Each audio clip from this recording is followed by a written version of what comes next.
G'day everyone and welcome to this week's very dusty edition of the Melbourne Pro Punters panel.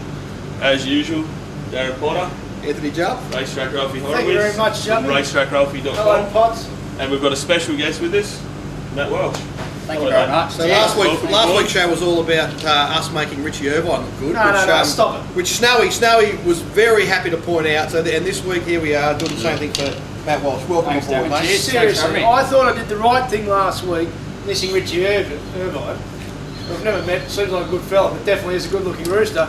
Matt, you've only got one chin, you're well presented. Yeah. I tried to avoid people like that, just with good nature. My body's a temple, that's why I avoided yesterday. Why are you dusty today, Juppy? Before we start with Matt.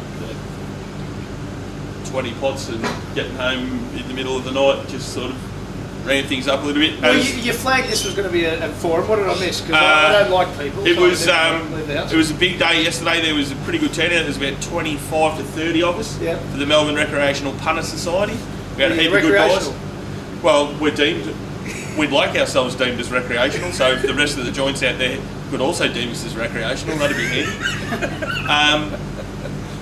So we had a heap of guys, some blokes that work for corporates. There was blokes that punt for themselves. There were blokes that work on course. Basically, it was just a gathering of guys that all get known out of the industry and sort of get a chance to get out of the bunker and come and have a chat and a few beers. And any agenda items we should be sharing with people? Too soon. I can't even remember half of it. So it was a very interesting afternoon. I got there at 3 o'clock, and I went from one conversation to another for about 5.5 hours, and it's all just a blur. But every one of those conversations was interesting. They're all interesting guys with good stories to tell, and they all love racing, and you know they would all love the game to be just what it should be, not what it is. I think they love betting. I love betting. And it sounds like you all had a winning day as well. Oh, we found a couple of winners there. A few plunges there.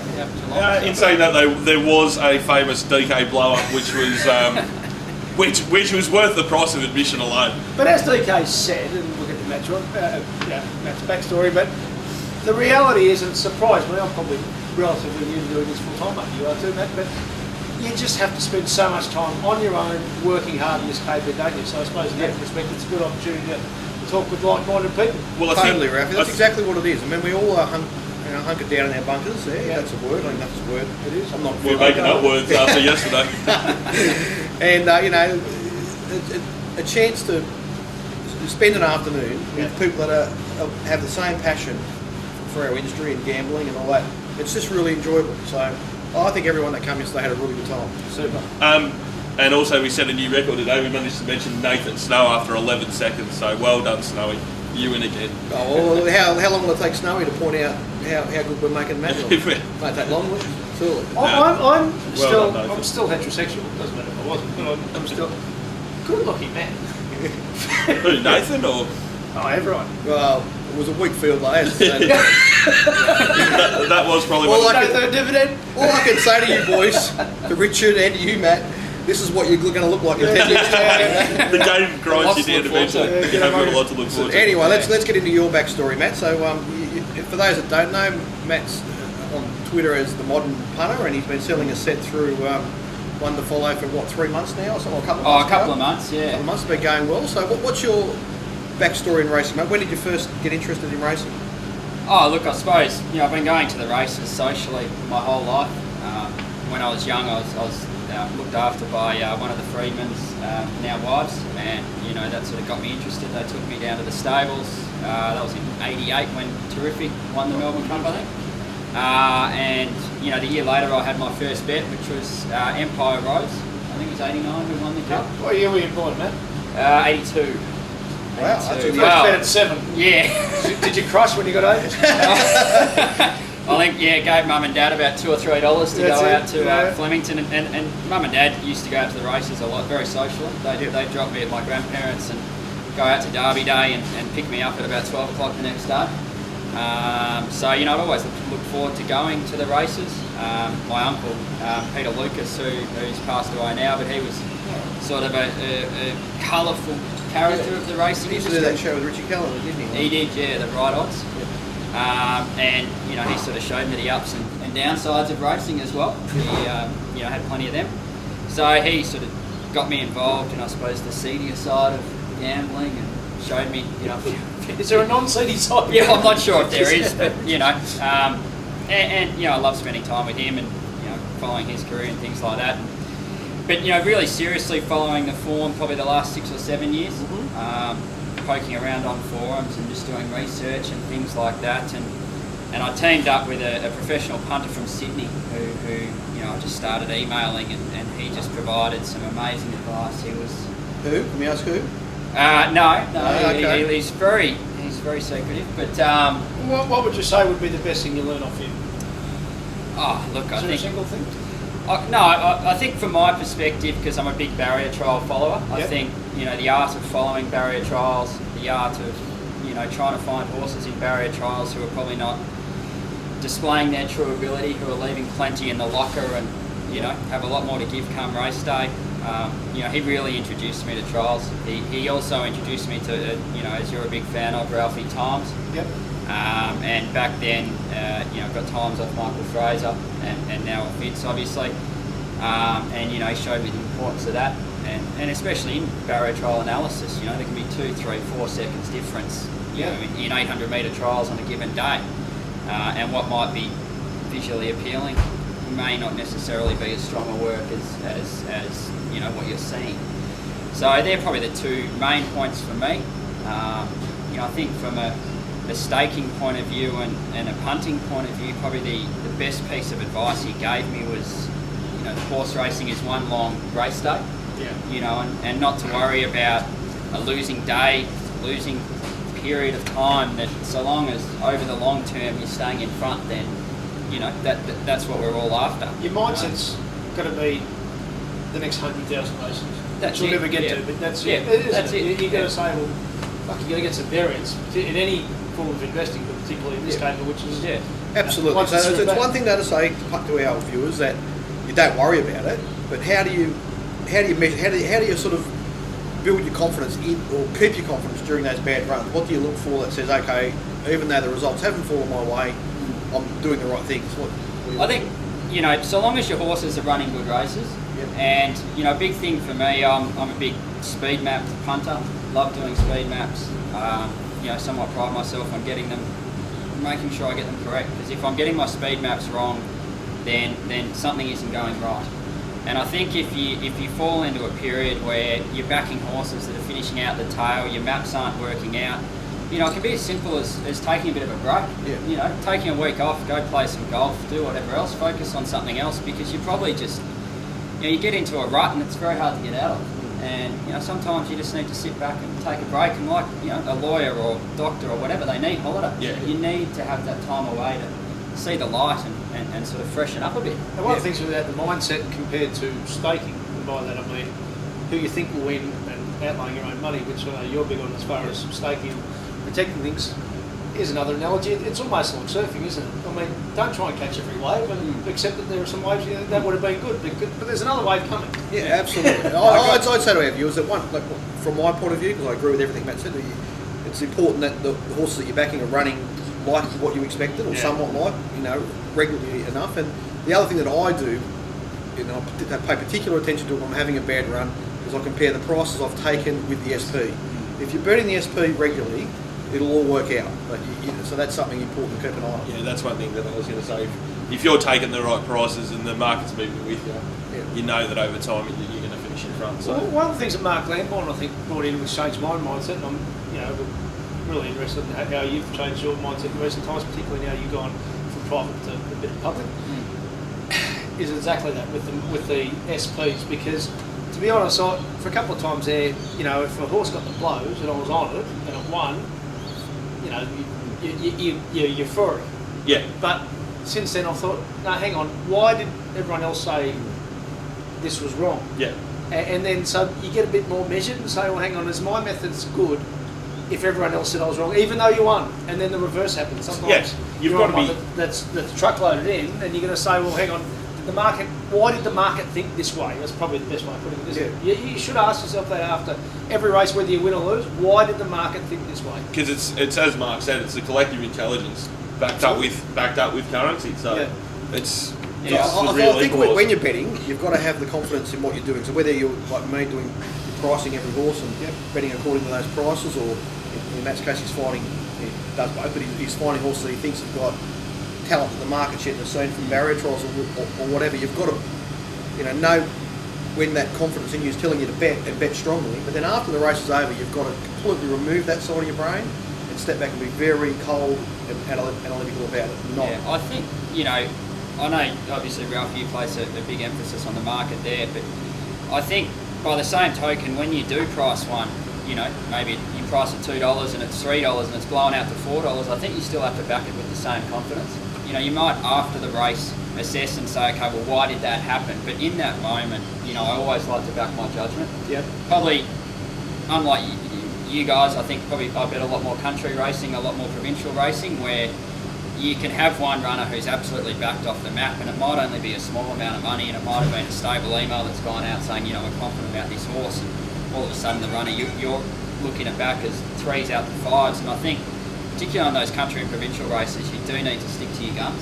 And like you say, after the race, probably assess why it's blown, and if it's run poorly, fair enough. But when you price something at a certain price, I really firmly believe myself, which might be contrary to what you guys believe, but that you do need to keep backing it with the same confidence and treat a drift as a probably a bonus. Well, all right, but I'll sort of put this one to you. I'll give you an example which you performed diligently enough to remember. It's on Bacala. Yep. So it was like 5th run for the prep. On Bacala's best was, it's coming to play. It's as good as anything. But it was like 450 out to 9s. Yeah. I think in that occasion you're going to go, well, hang on, why is it saying this? And then of course it gets beaten 15 lengths. So it's like an end of prep run. So maybe I'll expand it by saying, don't just ask why it happened. Ask yourself why it's happening. Yeah.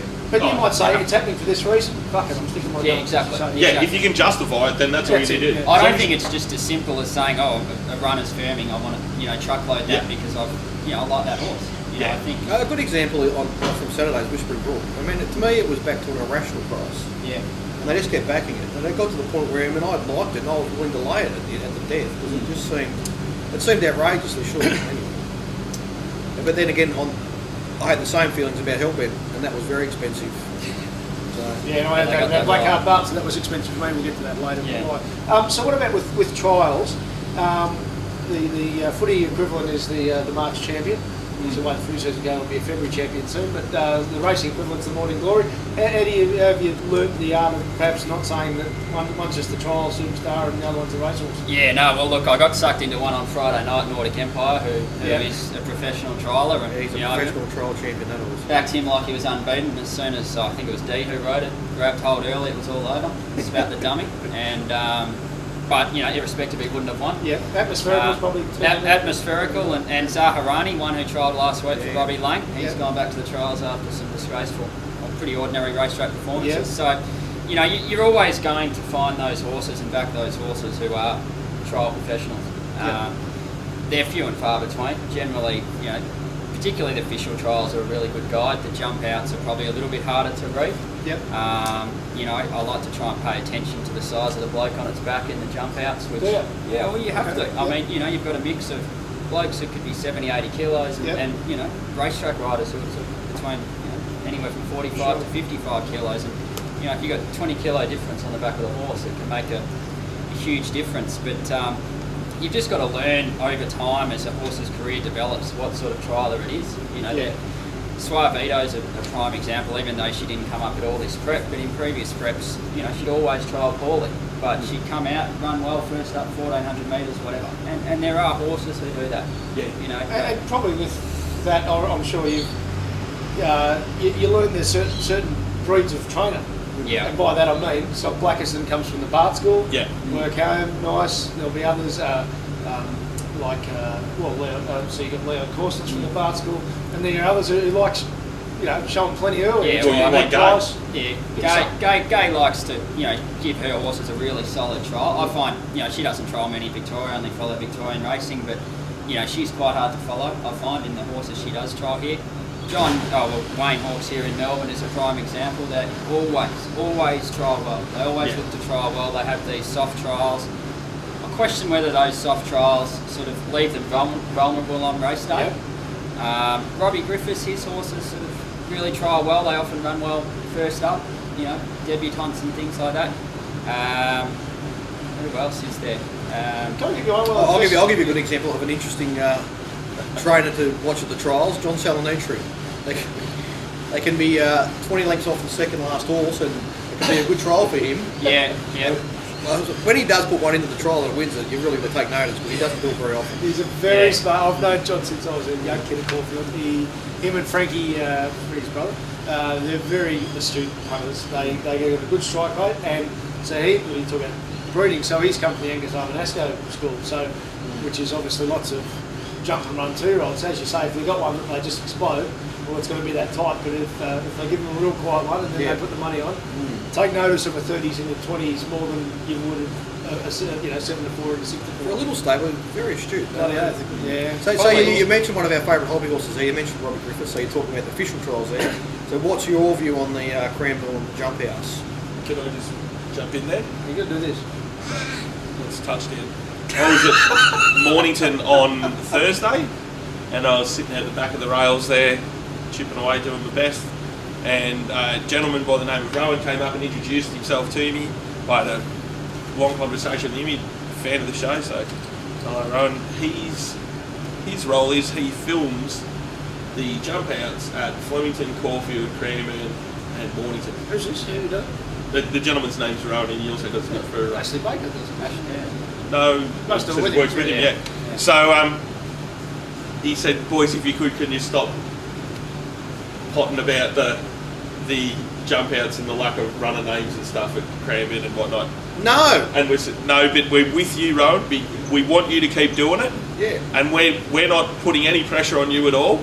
We're on your we side, think Rowan. you're doing a good job. We appreciate you filming them. That's outstanding. If you could just email us a list of who the runners are, that'd be outstanding. Or if he could be furnished with a list. And that's what he said. He said, if they give me a list, I've got no problem of putting it up in the notes on YouTube. I mean, it's so frustrating from the Cranbourne point of view. They go to the lengths of putting the fields up with trainer names. There are, for those who really want to look hard, there are horses getting their barrier certificate and they have to be named, but you know, the colours, they wear just completely different colours to what the stable ordinarily would on so many occasions. So, you know, it baffles me as to why the Turf Club would go to the length of putting the videos on the website, teasing punters with trainer names and not bothering to put the names of the horses up. You know, I would have thought it would promote people going to the Cranbourne Turf Club website. They'd use it a lot more. You know, club promotion. I don't see any negatives. And I like saying this. They play to the rules given to them, no different to Robsburg last week with under the loop, and which I have no problem with, others do, but it's another topic. But if Cranbourne are answerable to their trainers and not to the industry governing body who are too fucking stupid to realise what actually is best for the industry, I can't blame Cranbourne. I mean, they're turning up and the trainers. It's not their fault. Mick Kent says don't say anything to anyone, just don't put the runners down. And Mick's a great man, but he will say that.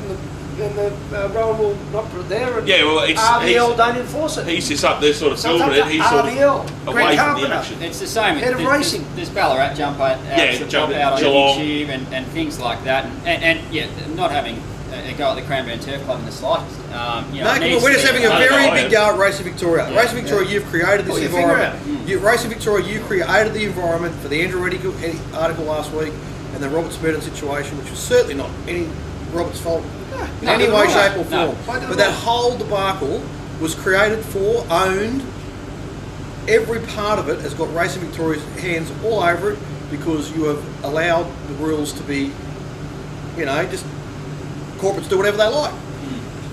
So should we speak about that article now? It did send, the Twitter did blow up after it was posted.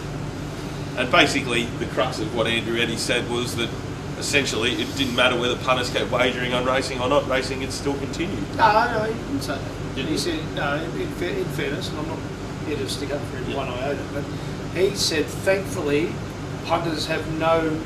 Thankfully punters have no say in the way racing's run. In the way racing's run. Now my point, there's two main problems with that. One is, it's saying that every punter thinks alike. What a fucking stupid premise. You know, like it'd be like saying, no, I never go. I won't give you ammunition. But we don't all think alike. That's what a market is. A market is a bunch of opinions. That's why on your shit coverage racing.com you only have one punter and a form person because you think you only need one form person. Lots of news people, but only one form person in a meeting. I hate to tell you, but a market is a bunch of opinions of people outline different things. So that's point one. But the point two is that is based on a premise that punters, owners, and administrators are all silos. Yeah, exactly. Well, according to that, he actually ruled out, I don't know if you've heard of this bloke, Andrew, called Lloyd Williams. He was one of the biggest punters for 30 years in this state, in this country.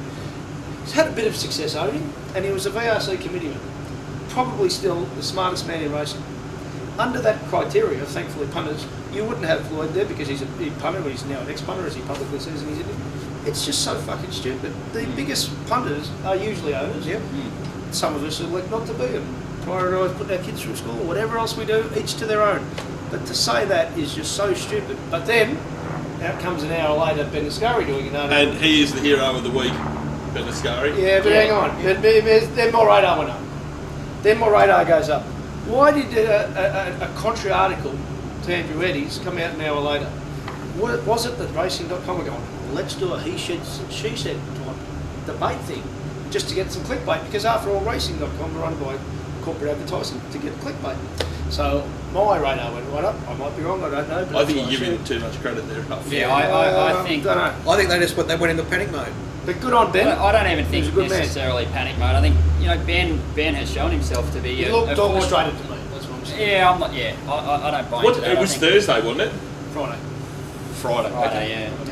But anyway, so what's your view? Look, because Matt wrote a very good article on punters.com.au. I think, irrespective, everyone's entitled to opinion. Yes. I vehemently disagree with Andrew's opinion and have long said that punters need a greater voice and a seat at the table in racing.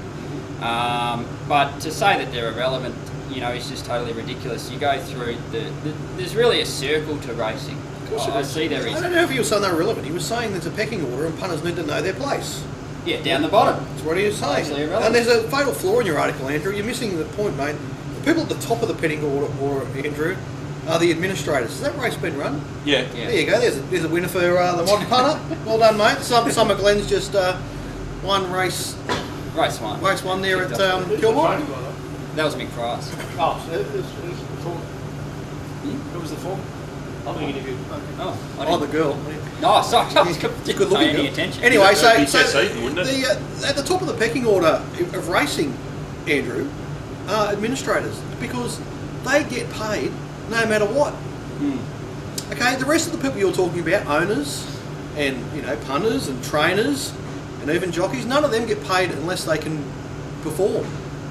All right, so one of the biggest issues is this industry is controlled and the direction is decided on by people that haven't got as much skin in the game as all the people in your pecking order. And I agree totally with Ralph's premise. To put them in silos is one of the most foolish things you could ever imagine, because so many of those people have got a foot in all of those camps. You know what I mean? They can be administrators, trainers, owners, punters, the whole thing. So, and I would think Ben Ascari's article was just born out of this is making us look terrible. We need to run away from this quickly. I'm a monster. But to complete the circle about what we've just said, the person who brought in, the first person in Victoria, obviously Sydney's been well known with the trials, first person in Victoria to bring in named horses at jump outs was Mike Simons on the Melbourne Racing Club website, CEO of the Melbourne Racing Club, who is a punter. Good man who understands punters' dynamics. And then when he did that, then Flemington said, well, we better do it. And at first the Flemington trainers were up in arms. Mick Libby said the same. I don't know if he said it on or off, but he says it anyway. And the trainers agreed. They thought, oh, no, we're going to lose our prices and all that. It's a crock of shit. Elastic and Rose trialled like a bomb, leading into winning at $16 first day. I mean, the market finds its own level. And the reality with horses trialling like that, so long as the bookies have seen them, you can get on for more. If money starts coming for a trainer at Geelong's horse who hasn't been seen in public, you can get $100 on, and all of a sudden the price crashes and We've it's talked game about over. We've talked about it as nauseam. In New South Wales, they have a much more organised set of official trials that are much better preparations for their horses than the restricted ones that we have here in Victoria, and it has little impact on the market really. There you go there, Jumpy. You are fucking flyby. But I think just getting back to Andrew's. Jeez. Sorry, let's keep going. I just think. Jeez, Ralph. 4 years, man. So told us it. I think just getting back to Andrew's article, I think the big point that is constantly missed here is that you go to the Race in Victoria annual report. I think it's $330 million out of the $360 million worth of revenue that funds this sport, and that's that pays Ben Asghari and Andrew Eddy's wages is coming direct from punters' pockets. That is where the sport starts and ends. And as a punter, I'm not so arrogant as to say that racing couldn't exist without punting. We all know it couldn't. But the reality is that's where the sport starts and ends. The prize money that the trainers and owners race for, that the breeders breed horses for, to go to the sales that owners buy. It all stems from punters at the end of the day. And punters aren't asking to run the sport. They're not asking to control exactly how things go. Just asking for, I believe, a little bit of influence on and control on the information that comes out, and I suppose how the governing body runs the sport. And what needs to be stripped back, away from personality clashes or anything else like that, these decisions should be said, what is best for the sport? So if it comes to Cranbourne not telling people what the horses' names are, or if it comes to a scratching rule where you're allowed to leave until 7:30, what is best for the sport? Now, in the case of Under the Loop, what is best for the sport, I would argue, was that the trainer's perfectly entitled to wait until Sunday morning, see who drops out of the race. My horse is healthy, but we can't see it getting into a good spot. The way the race was run because of the big headwind that we'll talk about, he might have gone close, but that's fair enough. They make the call, and they're entitled to. That's my view. But when it comes to things like hiding horses from jump outs, that cannot possibly be good for the sport. And as Matt just said, the reality is bookmakers will frame a more competitive market on the more information they have. Yeah. Would that be logical? Yeah. Absolutely.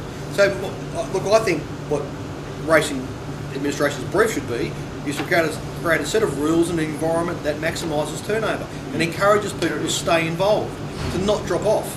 Now, this industry employs people like Andrew Eddy, and that article would have done nothing to keep a single punter engaged in the sport. In fact, it might have encouraged a few to say, "Fuck it, I've had enough." Yeah. And that is the problem. So we've got to get away from this, this whole atmosphere of us, them. So, as you say, putting things in silos and creating an environment where people get aggravated and find reasons to drop out of the game. Why is it there a table where you've got an owner's rep, a trainer's rep, someone from RV, a jockey's rep, a breeder's rep, together, talking together, working out decisions together, as opposed to you've got, jurisdictions all over. You can't handle the truth. You can't handle the truth. That'd be the problem. It'd probably have to be a giant talk fest. Yeah. Nothing. That's what I think. Hashtag, was the Asian Racing Forum or what? Oh, yeah. Just another joke. Look, I would ask the administrators, do you think it's maximising turnover, having the corporates putting up prices for the Saturday races, not even waiting to acceptances now, they're putting them out of noms. Yeah. Okay, then they put them out on Wednesday, and betting goes in dribs and drabs, and they have the situation like Under Leave, everyone gets excited about it, but no, it wasn't really a big deal. No. Wouldn't it be a much better situation, so on every day, if all the corporates had to put their prices up at the same time? Say, after scratching, say, like at we 8 used to do o'clock. back in the day. Like once upon a time, the betting steward would walk into the ring and say, "Up, boys, get the prices up." Now, that's what I'm saying. Why are the racing administrators going to the corporates and saying prices up at this time here? Not when you like. We're telling you when to put the prices up, and then punters would bet. There would be frantic activity on those races immediately, rather than this dribs and drabs. The tab goes up, and then bet 365, and people are trying to do their best, pick them off for a little bit here and there, and it's all a rigmarole. And if you're going to have this early betting, like starting on Wednesday, the way it is right now, only suits the corporates. It only suits them. So I'm asking Racing Victoria and the other jurisdictions in the other states, have you put some thought? The situation's just evolved. You didn't create it, right? Because they all got licensed in the Northern Territory. But it is what it is now. It's time that you took control back of the industry and thought about everyone. I think the reality is if a scenario like you say there happened where the bookmakers actually had to put the price up at the same time and deal with a whole lot of business at once, they'd all have quarantine shut down. They wouldn't be able to handle it. I mean, what they do with those Monday prices, all they're doing is a little bit of fishing.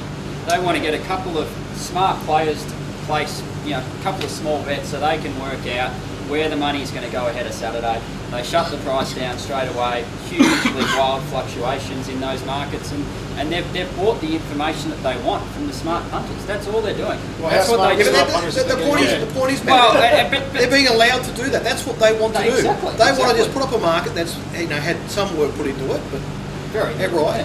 Not very little. I mean, some of the guys that work at these joints are really clever, but like sometimes they rush them and make bigger blues than other times. But they're trying to get their market refined and get it to a point where the percentage is in their favour and iron the mistakes out of it as cheaply as possible. I can't blame them for doing that. They're doing what they're allowed to do. I'm saying the racing administrator is going to take control of it and say, no, we're going to tell you when to put prices up, not you. We're so devil's advocate. You said it's of no benefit to punters, the current structure, Will? Yeah. It's not as a whole. Well, no, I just wonder if which is not sticking up for Racing Victoria, by the way, but I'm just wondering if what it's still allowing, and the reality is Matt Tripp's come from nowhere to set up a very, obviously, very competitive market in no time. So, in Crown Bet, so in reality, is there room for the smartest players to still be smarter than everyone else on both sides of the fence, talking punters as well as the corporates, to say, well, no, we'd actually rather have genuine liquidity as opposed to putting up nothing prices? As we mentioned last week, they were offered cheaper and easier to do it the way that they're doing it. I'm not sure I understand your question. What I'm saying is that is there any room for corporates to be smarter, even if it's just one, and then force the others to say, well, you're putting up 150% of rubbish, we'll put up 120% on a Wednesday once the acceptances are out, and we'll make it more genuine, and we'll get turnover going for ourselves and all that. Yeah, no, but is there room for innovation? What the marketing gurus would say then is that we're not offering a product that the competitors are, and we want to try and offer as many similar products as we can to keep them. Because what I'm saying to you, Ralph, is if let's just say Crown would put the market up first, right? Yeah. And it's a horse that you like and you've marked it shorter, you won't get a very big bet on Wednesday for a Saturday race. Yeah. Even when you just like you won't know. So. Even with the minimum bet rules. So what I'm saying is, for 100 years, the betting supervisor goes in the ring, put the prices up, boys, and they're betting in an environment where there are minimum bet rules. Yes. At the moment, on Wednesday, there are no minimum bet rules. They can actually not even take the bet if they don't want to. You know what I mean? Like they do take them for. I'll bet you to win a monkey and that sort of thing. But boys, but I won't tip my hand to those corporates, and unless they're going to bet me to win 3,000, I'll just take the risk. So. Boys, week ahead, we've got Kyneton tomorrow. I'll see you there. Mornington on Wednesday. I'll be there. Bendigo Thursday. There. Moonee Valley Friday night. Caulfield on Saturday and Flemington on Sunday. So I've got a busy week. Moonee Valley played fantastically last Friday. That's a good sign for the upcoming carnival, which, as Juppy said, Group 1 this Friday night. Mornington you touched on, I would say of Fitz's times, that the firmest track I've seen for many, many months was Mornington.